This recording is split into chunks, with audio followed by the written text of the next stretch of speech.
नमस्कार. एक छोटासा व्हिडिओ बनवते. सर्दीमुळे सायनसचा प्रॉब्लेम किंवा सुका खोकला येतो किंवा कानाला दडे बसतात, कानातून पाणी पण येतं. तर त्याच्यासाठी एक छोटासा व्हिडिओ बनवते. ब्रीदिंग एक्सरसाइजेस आपण काय काय करू शकतो. पण हे ब्रीदिंग एक्सरसाइजेस करण्याअगोदर नक्की अगोदर वाफ घ्या. उकळत्या पाण्यात निलगिरी तेल घालून किंवा विक्स घालून किंवा कार्बॉल वाझोकॅप्स मिळतात ते जरा उकळत्या पाण्यात 5-6 थेंब घालायचं, त्याची वाफ घ्या. किंवा कोबीची पानं आणि हळद खूप सुंदर नॅचरल अँटीसेप्टिक आहे, त्याची तुम्ही वाफ घ्या. आणि वाफ घेतल्यानंतर काय करायचं ब्रीदिंग एक्सरसाइजेस, त्याचा हा मी छोटासा व्हिडिओ करत आहे. तर ह्याच्यात आपण काय करत आहोत, वाफ घेतल्यानंतर एक नाकपुडी बंद करायची आणि उच्छ्वास जोरात सोडायचा आहे. उच्छ्वास फक्त जोरात सोडते, पोट आतमध्ये जातं आहे, म्हणजे आपण बरोबर करत आहोत.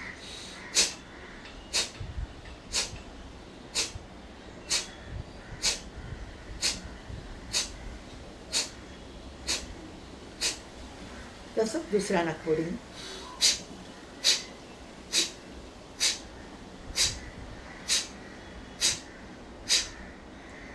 आणि मग नंतर दोन्ही हात असे, नाकपुड्या दोन्ही मोकळ्या, आणि आपण परत करत आहोत कपालभाती म्हणून. दोन्ही नाकपुड्यांनी उच्छ्वास जोरात सोडणार.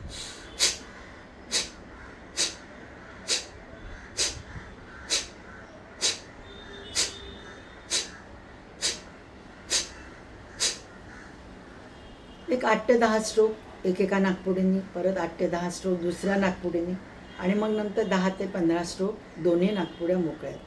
आणि मग हेच काय करायचं की थोडंसं खाली वाकून उजव्या बाजूला हलकीशी तिरकी मान केली आहे तर डावी नाकपुडी बंद करायची आणि परत उच्छ्वास जोरात सोडायचा आहे. सेम क्रिया करायची.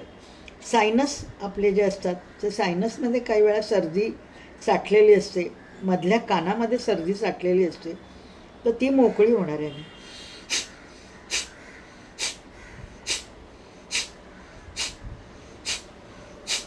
दुसऱ्या नाकपुडीने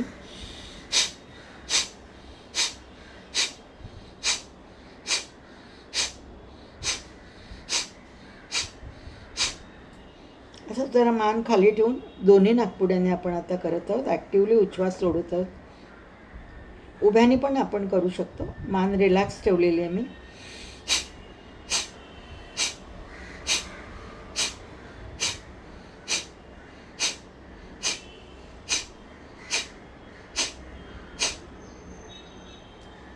तर ह्यानी देखील बरीचशी सर्दी तुमची ती गळून निघून गेली की तो सर्दी झाल्यामुळे जो कानाला त्रास होतो किंवा सायनसेसना त्रास होतो किंवा नंतर सुका खोकला किंवा सोअर थ्रोट, ते आपण टाळू शकतो. आता कानासाठी काय करायचं, सर्दी झाल्यावर कानाला दडा बसतो, तर त्याच्यासाठी आपण परत ती वाफ घेतल्यानंतरच ह्या जर कपालभातीच्या ह्या क्रिया केल्यानंतर काय करायचं आहे आपल्याला की 2 वेगवेगळ्या क्रिया आहेत.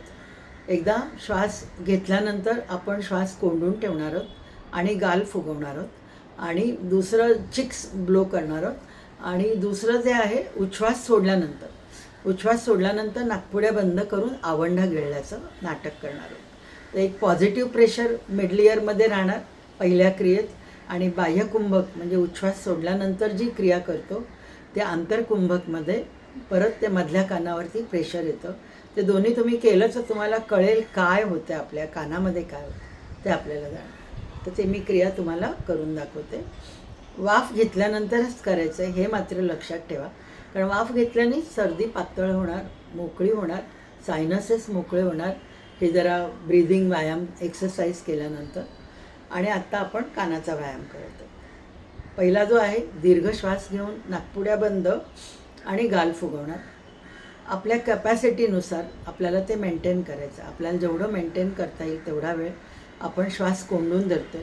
जेव्हा आपल्याला वाटतं की आता आपल्याला उच्छ्वास सोडायचा आहे तर नाकपुड्यांवरचा हात काढून आपण उच्छ्वास सोडणार. बघा जरा क्रिया.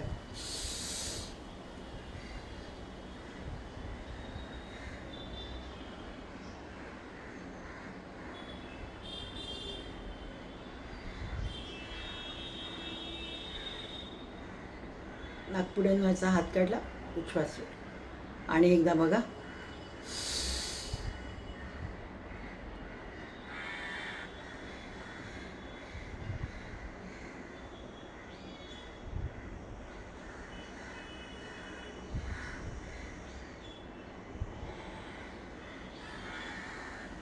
तर ही एक क्रिया आहे ज्याच्यामध्ये मिड इयर मधल्या कानामध्ये पॉझिटिव्ह प्रेशर येतं, कानाचा पडदा थोडा बाहेर आलेला तर तुम्हाला जाणवेल.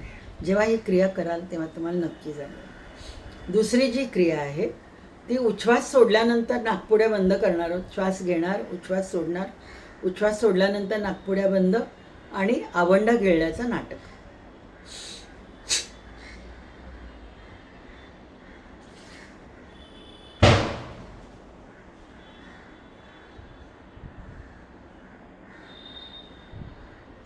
उच्छ्वास सोडल्यानंतर ही क्रिया करतो तर आपल्या कॅपॅसिटीनुसार करायचं आहे. जेव्हा आपल्याला श्वास घ्यावासा वाटतो आहे नाकपुड्यांवरचा हात सोडून नॉर्मल उच्छ्वास घ्यायचा आहे, नॉर्मल श्वास घ्यायचा आहे. आणि एकदा दाखवते. उच्छ्वास सोडल्यानंतर आवंढा गिळल्याचं, पाणी प्यायल्याचं नाटक.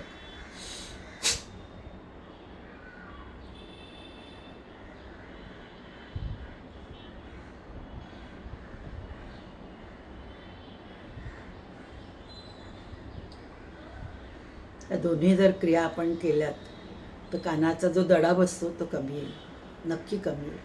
आता मी तेच पेशंट सध्या बघत आहे व्हायरल फीवरचे, आणि त्याच्यामुळे प्रचंड सर्दी, नाक नुसतं गळतं आहे अशी सर्दी, आणि त्याच्याने टेम्परेचर राहतं.